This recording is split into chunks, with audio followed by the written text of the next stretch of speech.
CCTVನೂ ಹಾಕ್ಸಿದ್ದೇವೆ. ಇಲ್ಲಿ CCTVನೂ ಕೂಡ ಇದ್ದಿದ್ದಿಲ್ಲ ನಿಮ್ಗೆ ಗೊತ್ತಿರುವಂತ ವಿಷಯ. 32 CCTVನೂ ಕೂಡ ಹಾಕ್ಸಿದ್ದೇವೆ.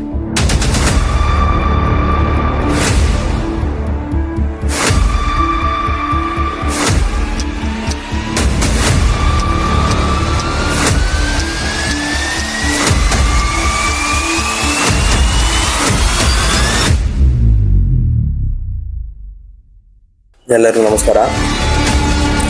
ನಮ್ಮ ಒಂದು ಮಾಹಿತಿ ಪ್ರಕಾರ ನಮ್ಮ ಉಪನಿರ್ದೇಶಕರ ಕಚೇರಿ ವಿಜಯಪುರದಲ್ಲಿ ನಿನ್ನೆ ದಿವಸ 19/1/2026 ಮಾನ್ಯ ಅಪರ ಆಯುಕ್ತರು ಶಾಲಾ ಶಿಕ್ಷಣ ಇಲಾಖೆ ಧಾರವಾಡ ಇವರ ಒಂದು ಆದೇಶದ ಪ್ರಕಾರ ನಮ್ಮ ಕಚೇರಿಯಲ್ಲಿ ಕಾರ್ಯನಿರ್ವಹಿಸುತ್ತಿರುವಂತ 14 ಜನ ಸಿಬ್ಬಂದಿಯವರನ್ನ ಬೇರೆ ಕಚೇರಿಗಳಿಗೆ, ಅಂದ್ರೆ ನಮ್ಮ ಇಲಾಖೆಯ ಬೇರೆ ಕಚೇರಿಗಳಿಗೆ ಆಡಳಿತಾತ್ಮಕ ಹಿತದೃಷ್ಟಿಯಿಂದ ನಿಯೋಜನೆಯನ್ನ ಮಾಡಿದ್ದಾರೆ.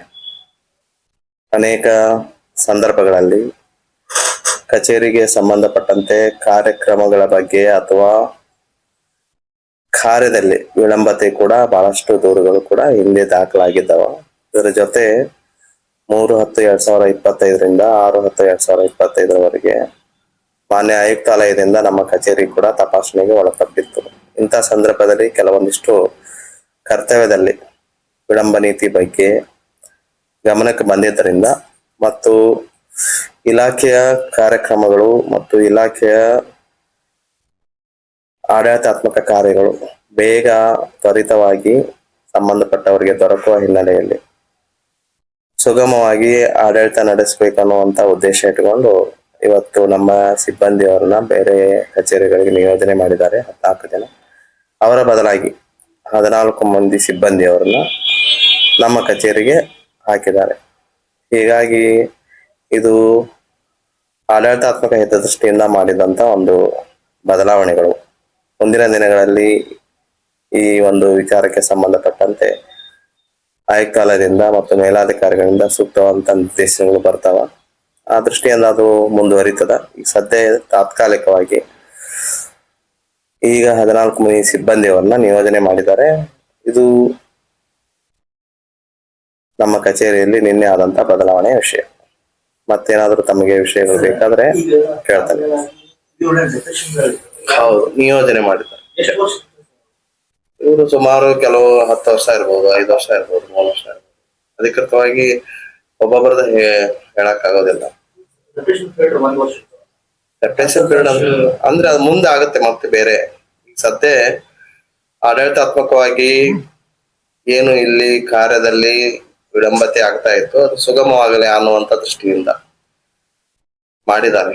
ಮುಂದೆ ಅದರ ಬಗ್ಗೆ ಮತ್ತೇನು ಕ್ರಮ ಕೈಗೊಳ್ತಾರೆ ನೋಡ್ಬೇಕಾಗುತ್ತೆ. ಅದು ಮೊನ್ನೆ ದಿವಸ ಅದು ಹಿಂದೆ ಆದಂತದ್ದು. ನಮಗ ಈಗ ನಾ ಬಂದ ನಂತರ ನಿಮ್ಗೆ ನಾ ಬರೋದಕ್ಕಿಂತ ಪೂರ್ವದಲ್ಲೇ ಆಗಿದ್ದಲ್ಲ. ಒಂದು ಕಡತ ಮಾತ್ರ ಮಿಸ್ ಆಗಿದ್ದು ನಿಮಗೂ ಗೊತ್ತದ, ನಮಗೂ ಅದರದ ವಿಚಾರಣೆ ನಡೆದ ಮೊನ್ನೆ ಹೇಳಿದ್ದೀನಿ ನಾನು. ಅದು ಕೂಡ ಇನ್ನು ಕಂಪ್ಲೀಟ್ ಆಗಿಲ್ಲ. ಉಳಿದ ಕಡೆ ಏನು ಈಗ ನಾವು CCTVನೂ ಹಾಕ್ಸಿದ್ದೇವೆ. ಮೊನ್ನೆ ಇಲ್ಲಿ CCTVನೂ ಕೂಡ ಇದ್ದಿದ್ದಿಲ್ಲ ನಿಮ್ಗೆ ಗೊತ್ತಿರುವಂತ ವಿಷಯ. 32 CCTVನೂ ಕೂಡ ಹಾಕ್ಸಿದ್ದೇವೆ. ಮತ್ತೆ ಬೇರೆ ಬೇರೆ ಬದಲಾವಣೆಗಳನ್ನು ಕೂಡ ಮಾಡ್ತಾ ಇದ್ದೇವೆ. ಇದ್ರ ಜೊತೆ ಇದು ಕೂಡ ಏನು ತಪಾಸಣೆ ಆಗಿತ್ತು ಆ ಸಂದರ್ಭದಲ್ಲಿ ಏನು ಗಮನಕ್ಕೆ ಬಂದದ, ಇಲಾಖೆ ಗಮನಕ್ಕೆ ಬಂದದ, ಆ ದೃಷ್ಟಿಯಿಂದ ಕೆಲಸ ಬೇಗ ಆಗ್ಬೇಕು ಅನ್ನುವಂಥದ್ದು ಮತ್ತು ಇವ್ರನ್ನ ಬದಲಾವಣೆ ಮಾಡ್ಬೇಕು ಅನ್ನುವಂಥದ್ದು ಗಮನಕ್ಕೆ ಬಂದಿದ್ರಿಂದ ಬದಲಾವಣೆ ಮಾಡಿದ್ದಾರೆ.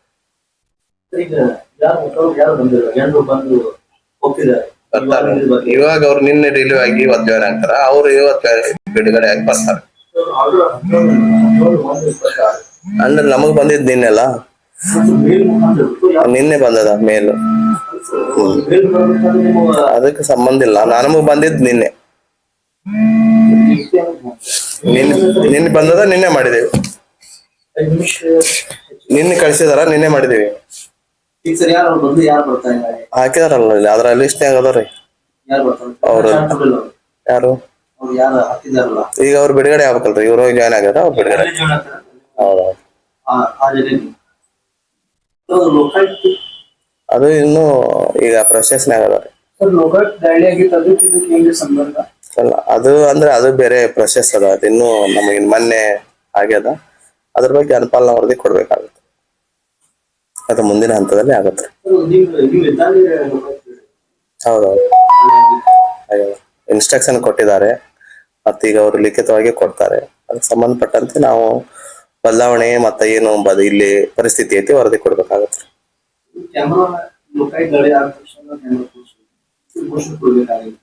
ಅಂದ್ ಹಿಂದೆ ಆಗ್ಬೇಕಾಗಿತ್ತು, ನಾವು ಈಗ ಹಂತ ಹಂತವಾಗಿ ಬದಲಾವಣೆ ಮಾಡ್ತಾ ಇದ್ದೇವೆ. ನಿರ್ಲಕ್ಷ್ಯತೆ ಪ್ರಶ್ನೆ ಬರೋದಿಲ್ಲ, ಯಾಕೆ ಮಾಡಿಲ್ಲ ಅನ್ನೋದು ಗೊತ್ತಿಲ್ಲ ಅಷ್ಟೇ. ಇರ್ತದ, ಬಜೆಟ್ ಇರ್ಬೋದು ಅಥವಾ ಬೇರೆ ಬೇರೆ ಏನಾದ್ರೂ ಸಮಸ್ಯೆಗಳಿರ್ಬೋದು, ಯಾಕೆ ಮಾಡಿಲ್ಲ ನಮ್ಗೆ ಗೊತ್ತಿಲ್ಲ. ಈಗ ನಾವು ಮತ್ತೆ ಅದನ್ನ ಮಾಡ್ಬೇಕು, ಒಂದೊಂದು ಅಂತ ಮಾಡ್ತಾ ಇದ್ದೇವೆ. ಅದು ಈಗ ಮುಂದೆ ಸರಿ ಆಗ್ತಾ ಇದೆ. ಇನ್ನು ಅಂತವುಗಳನ್ನ ಮಾಡೋಕ ಈಗ ಎಲ್ಲ ಇದನ್ನ ಮಾಡ್ತಾ ಇದ್ದಾರೆ.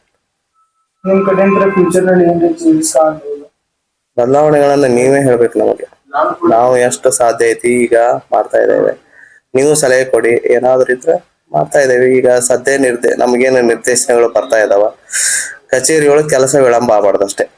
ಬಂದಂತ ಸಾರ್ವಜನಿಕರಿಗೆ ತಕ್ಷಣ ಅದಾಗಬೇಕು, ಅದಕ್ಕೆ ಪ್ರಾತಿನಿಧ್ಯ ಕೊಡ್ತಾ ಇದ್ದೇವೆ. ಇದ್ರ ಜೊತೆ ಶೈಕ್ಷಣಿಕವಾಗಿ ಕೂಡ ಮಾಡ್ಬೇಕಾಗುತ್ತೆ. ಈಗ ನಮ್ದು FLN ಕಾರ್ಯಕ್ರಮ ಇದೆ ಸರ್. ಬೇಸಿಕ್ ನಮ್ಮಲ್ಲಿ ಈಗ ಏನು ಮೂಲ ಕಲಿಕೆ ಇಲ್ಲ, ಭಾಷಾ ಪ್ರಭುತ್ವ ಇರ್ಬೋದು ಅಥವಾ ಗಣಿತದ ಕಲಿಕೆ ಇರ್ಬೋದು, ಅದನ್ನ ಎಲ್ಲಾ ಶಾಲೆಗಳಲ್ಲಿ ಕೂಡ ಅನುಷ್ಠಾನ ಮಾಡ್ತಾ ಇದ್ದೇವೆ. ನೆಕ್ಸ್ಟ್ ಈ ವರ್ಷ LBA ಅದು ಕೂಡ ಅನುಷ್ಠಾನ ಆಗಿದೆ. LBA ಅಂದ್ರೆ ಒಂದು ಪಾಠ ಆದ ನಂತರ ಒಂದು ಘಟಕ ಪರೀಕ್ಷೆಗಳನ್ನ ಮಾಡ್ಬೇಕನ್ನೋದು. ಅದು ಕೂಡ ಎಲ್ಲಾ ಪ್ರಶ್ನೆ ಕೋಟಿಗಳಿರ್ಬೋದು, ಬುಕ್ಸ್ಗಳಿರ್ಬೋದು, ಸಾಹಿತ್ಯ ಇರ್ಬೋದು, ಎಲ್ಲರಿಗೂ ಕೂಡ ತರಬೇತಿ ಮಾಡಿದ್ದೇವೆ. ಅದು ಕೂಡ ಅನುಷ್ಠಾನ ಆಗ್ತಾ ಇದೆ. SSLC ಫಲಿತಾಂಶಕ್ಕೆ ಸಂಬಂಧಪಟ್ಟಂತೆ ಈಗಾಗಲೇ ಒಂದು ಸರಣಿ ಪರೀಕ್ಷೆ ಮುಗಿದಿದೆ. 27ರಿಂದ ಮತ್ತೊಂದು ಸರಣಿ ಪರೀಕ್ಷೆ ಆಗ್ತಾ ಇದೆ. ಅದರದ್ದು ಫಲಿತಾಂಶವನ್ನ ತೆಗೆದುಕೊಂಡಿದ್ದೇವೆ. ಅದರ ಹಿನ್ನೆಲೆಯೊಳಗ ಮತ್ತೆ ಏನು ಮಕ್ಕಳು ಎಷ್ಟು ಮಂದಿ ಅನುತ್ತೀರ್ಣ ಆದ್ರು, ಯಾಕೆ ಅನುತ್ತೀರ್ಣ ಆದ್ರು, ಅವ್ರಿಗೆ ನಿರ್ದಿಷ್ಟ ಫಲಿತಾಂಶಗಳನ್ನ ಬೋಧನೆ ಮಾಡಿಕೊಂಡು ಫಲಿತಾಂಶವನ್ನು ಹೆಚ್ಚಿಗೆ ಮಾಡೋದು ಮತ್ತೊಂದು ಪ್ರಮುಖವಾದಂತ ಆದ್ಯತೆ. ಫಸ್ಟ್ ಆದ್ಯತೆನೇ ಫಲಿತಾಂಶ. ಅದರ ಜೊತೆ ಉಳಿದ ಮೂಲಭೂತ ಸೌಲಭ್ಯ ಇರ್ಬೋದು, ಇತರೆ ಇರ್ಬೋದು, ಹಂತ ಹಂತವಾಗಿ ಮಾಡ್ತಾ ಇದೆ ಸರ್. ನಮ್ಮ ಹೆಸರು VV ಸಾಲಿಮಠ ಅಂತ.